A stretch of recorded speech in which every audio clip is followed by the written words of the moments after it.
El corazón delator. Edgar Allan Poe. Traducción Julio Cortázar. Es cierto. Siempre he sido nervioso, muy nervioso, terriblemente nervioso.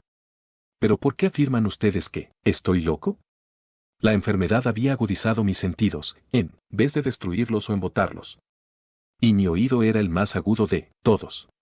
Oía todo lo que puede oírse en la tierra y en el cielo. Muchas cosas oí en el infierno. ¿Cómo puedo estar loco, entonces? Escuchen y observen con cuánta cordura, con cuánta tranquilidad les cuento mi historia. Me es imposible decir cómo aquella idea me entró en la cabeza por primera vez, pero, una vez concebida, me acosó, noche y día. Yo no perseguía ningún propósito. Ni tampoco, estaba colérico. Quería mucho al viejo. Jamás me había hecho nada malo. Jamás me insultó. Su dinero no me interesaba. Me parece que fue su ojo. Sí, eso fue. Tenía un ojo semejante al de un buitre. Un ojo celeste y velado por una tela. Cada vez que lo clavaba en mí se me helaba la sangre.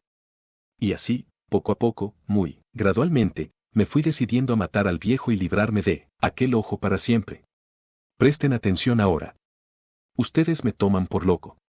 Pero los locos no saben nada.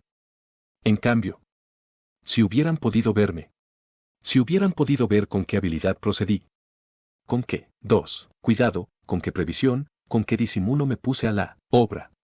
Jamás fui más amable con el viejo que la semana antes de matarlo.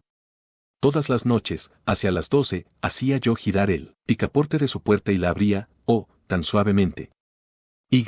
Entonces, cuando la abertura era lo bastante grande para pasar la cabeza, levantaba una linterna sorda, cerrada, completamente cerrada, de manera que no se viera ninguna luz, y tras ella, pasaba la cabeza. Ustedes se hubieran reído al ver cuán astutamente pasaba la cabeza.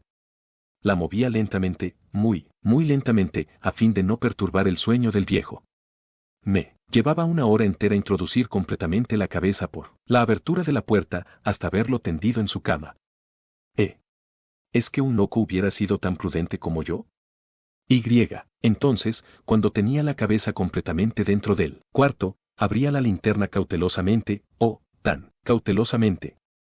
Sí, cautelosamente iba abriendo la linterna, pues crujían las bisagras, la iba abriendo lo suficiente para que un solo rayo de luz cayera sobre el ojo de buitre. Y esto lo hice, durante 7 largas noches, cada noche, a las 12, pero siempre encontré el ojo cerrado, y por eso me era imposible cumplir mi obra, porque no era el viejo quien me irritaba, sino el mal de ojo. Y por la mañana, apenas iniciado el día, entraba, sin miedo en su habitación y le hablaba resueltamente, llamándole por su nombre con voz cordial y preguntándole cómo había pasado la noche. Ya ven ustedes que tendría que haber sido un viejo muy astuto para sospechar que todas las noches, justamente a las 12, iba yo a mirarle mientras dormía. 3. Al llegar la 8ª noche, procedí con mayor cautela que de costumbre al abrir la puerta. El minutero de un reloj se mueve, con más rapidez de lo que se movía mi mano. Jamás, antes de aquella noche, había sentido el alcance de mis facultades, de mi sagacidad. Apenas lograba contener mi impresión de triunfo. Pensar que estaba ahí, abriendo poco a poco la puerta, y que él ni siquiera soñaba con mis secretas intenciones o pensamientos. Me reí entre dientes ante esta idea, y quizá me oyó, porque le sentí moverse repentinamente en la cama, como si se sobresaltara. Ustedes pensarán que me eché hacia atrás, pero no. Su cuarto estaba tan negro como la brea, ya que el viejo cerraba completamente las persianas por miedo a los ladrones. Yo sabía que le era imposible distinguir la abertura de la puerta, y seguí empujando suavemente, suavemente. Había ya pasado la cabeza y me disponía a abrir la linterna, cuando mi pulgar resbaló en el cierre metálico y el viejo se enderezó en el lecho, gritando, ¿quién está ahí? Permanecí inmóvil, sin decir palabra. Durante 1 hora entera no moví un solo músculo, y en todo ese tiempo no oí que volviera a tenderse en la cama. Seguía sentado, escuchando. Tal como yo lo había hecho, noche tras noche, mientras escuchaba en la pared los taladros cuyo sonido anuncia la muerte. 4. Oí de pronto un leve quejido, y supe que era el quejido que nace del terror. No expresaba dolor o pena, no. Era el ahogado sonido que brota del fondo del alma cuando el espanto la sobrecoge. Bien conocía yo ese sonido. Muchas noches, justamente a las 12, cuando el mundo entero dormía, surgió de mi pecho, ahondando con su espantoso eco los terrores que me enloquecían. Repito que lo conocía bien. Comprendí lo que estaba sintiendo el viejo y le tuve lástima, aunque me reía en el fondo de mi corazón. Comprendí que había estado despierto desde el primer leve ruido, cuando se movió en la cama. Había tratado de decirse que aquel ruido no era nada, pero sin conseguirlo. Pensaba, no es más que el viento en la chimenea, o un grillo que chirrió una sola vez. Sí, había tratado de darse ánimo con esas suposiciones, pero todo era en vano. Todo era en vano, porque la muerte se había aproximado a él, deslizándose furtiva, y envolvía a su víctima. Y la fúnebre influencia de aquella sombra imperceptible era la que le movía a sentir, aunque no podía verla ni oírla, a sentir la presencia de mi cabeza dentro de la habitación. Después de haber esperado largo tiempo, con toda paciencia, sin oír que volviera a acostarse, resolví abrir una pequeñísima ranura en la linterna. Así lo hice, no pueden imaginarse ustedes con qué cuidado, con qué inmenso cuidado, hasta que un fino rayo de luz, semejante al hilo de la araña, brotó de la ranura y cayó de lleno, sobre el ojo de buitre. 5. Estaba abierto de par en par. Y yo empecé a enfurecerme mientras le miraba. Le vi con toda claridad, de un azul apagado y con aquella horrible tela que me helaba hasta el tuétano. Pero no podía ver nada de la cara o del cuerpo del viejo, pues, como movido por un instinto, había orientado el haz de luz exactamente hacia el punto maldito. ¿No les he dicho ya que lo que toman erradamente por locura es solo una excesiva agudeza de los sentidos? En aquel momento llegó a mis oídos un resonar apagado y presuroso, como el que podría ser un reloj envuelto en algodón. Aquel sonido también me era familiar. Era el latir del corazón del viejo. Aumentó aún más mi furia, tal como el redoblar de un tambor estimula el coraje de un soldado. Pero, incluso entonces, me contuve y seguí callado. Apenas si respiraba. Sostenía la linterna de modo que no se moviera, tratando de mantener con toda la firmeza posible el haz de luz sobre el ojo. Entretanto, el infernal latir del corazón iba en aumento. Se hacía cada vez más rápido, cada vez más fuerte, momento a momento. El espanto del viejo tenía que ser terrible. Cada vez más fuerte, más fuerte.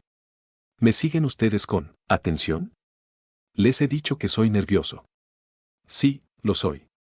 Y ahora, a medianoche, en el terrible silencio de aquella antigua casa, un resonar tan extraño como aquel me llenó de un horror incontrolable. Sin embargo, me contuve todavía algunos minutos y permanecí inmóvil. Pero el latido crecía cada vez más fuerte, más fuerte. Me pareció que aquel corazón iba a estallar. Y una nueva ansiedad se apoderó de mí. Algún vecino podía escuchar aquel sonido. La hora del viejo había sonado. Lanzando un alarido, abrí del todo la linterna y me precipité en la habitación.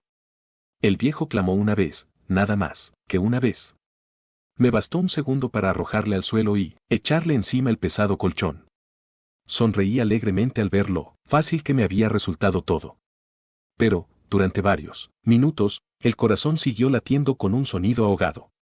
Claro que no me preocupaba, pues nadie podría escucharlo a través de las paredes. Cesó, por fin, de latir. El viejo había muerto. Levanté el colchón y examiné el cadáver. Sí, estaba muerto, completamente muerto. Apoyé la mano sobre el corazón y la mantuve así largo tiempo. No se sentía el menor latido. El viejo estaba bien muerto. Su ojo no volvería a molestarme. Si ustedes continúan tomándome por loco dejarán de hacerlo, cuando les describa las astutas precauciones que adopté para esconder el cadáver. La noche avanzaba, mientras yo cumplía mi trabajo con rapidez, pero en silencio. Ante todo descuarticé el cadáver. Le corté la cabeza, brazos y piernas. Levanté luego 3 planchas del piso de la habitación y escondí los restos en el hueco. Volví a colocar los tablones con tanta habilidad que ningún ojo humano, ni siquiera el suyo, hubiera podido advertir la menor diferencia. No había nada que lavar, ninguna mancha, ningún rastro de sangre. Yo era demasiado precavido para eso. Una cuba había recogido todo. Ja, ja. 7. Cuando hube terminado mi tarea eran las 4 de la madrugada, pero seguía tan oscuro como a medianoche.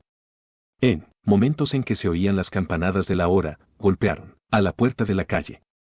Acudí a abrir con toda tranquilidad, pues, ¿qué podía temer ahora? Hallé a 3 caballeros, que se presentaron muy civilmente, como oficiales de policía. Durante la noche, un vecino había escuchado un alarido, por lo cual se sospechaba la posibilidad de algún atentado. Al recibir este informe en el puesto de policía, habían comisionado a los 3 agentes para que registraran el lugar. Sonreí, pues, ¿qué tenía que temer? Di la bienvenida a los oficiales y les expliqué que yo había lanzado aquel grito durante una pesadilla.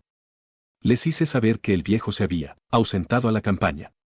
Llevé a los visitantes a recorrer la casa y los invité a que revisaran bien. Finalmente, acabé conduciéndolos a la habitación del muerto. Les mostré sus caudales intactos y cómo cada cosa se hallaba en su lugar. En el entusiasmo de mis confidencias traje sillas a la habitación, y pedí a los 3 caballeros que descansaran allí de su fatiga, mientras yo mismo, con la audacia de mi perfecto triunfo, colocaba mi silla en el exacto punto bajo el cual reposaba el cadáver de mi víctima. Los oficiales se sentían satisfechos. Mis modales los habían convencido. Por mi parte, me hallaba perfectamente cómodo. Sentáronse y hablaron de cosas comunes, mientras yo les contestaba con animación. Mas, al cabo de un rato, empecé a notar que me ponía pálido y deseé que se marcharan. Me dolía la cabeza y creía percibir un zumbido en los oídos, pero los policías continuaban sentados y charlando. El zumbido se hizo más intenso, seguía resonando y era cada vez más intenso. Hablé en voz muy alta para librarme de esa sensación, pero continuaba lo mismo y se iba haciendo cada vez más clara. Hasta que, al fin, me di cuenta de que aquel sonido no se producía dentro de mis oídos. Sin duda, debí de ponerme muy pálido, pero seguí hablando, con creciente soltura y levantando mucho la voz. Empero, el sonido aumentaba, ¿y qué podía hacer yo? Era un resonar, apagado y presuroso, un sonido como el que podría hacer un reloj, envuelto en algodón. Yo jadeaba, tratando de recobrar el aliento, y, sin embargo, los policías no habían oído nada. Hablé con mayor rapidez, con vehemencia, pero el sonido crecía, continuamente. Me puse en pie y discutí sobre insignificancias, en voz muy alta y con violentas gesticulaciones, pero el sonido crecía continuamente. ¿Por qué no se iban? Anduve de un lado a otro, a grandes pasos, como si las observaciones de aquellos hombres me enfurecieran, pero el sonido crecía continuamente. ¡Oh, Dios! ¿Qué podía hacer yo? Lancé espumarajos de rabia. Maldije, juré. Balanceando la silla sobre la cual me había sentado, raspé con ella las tablas del piso, pero el sonido sobrepujaba todos los otros y crecía sin cesar. Más alto, más alto, más alto. Y entre tanto los hombres seguían charlando, plácidamente y sonriendo. ¿Era posible que no oyeran? Santo, 9, Dios. No, no. Claro que oían y que sospechaban. Sabían, y estaban burlando de mi horror. Sí, así lo pensé y así lo pienso, hoy. Pero cualquier cosa era preferible a aquella agonía. Cualquier cosa sería más tolerable que aquel escarnio. No, podía soportar más tiempo sus sonrisas hipócritas. Sentí que tenía que gritar o morir, y entonces, otra vez, escuchen, más fuerte, más fuerte, más fuerte, más fuerte. Basta ya de fingir, malvados. Aullé. Confieso que lo maté. Levanten esos tablones. Ahí, ahí.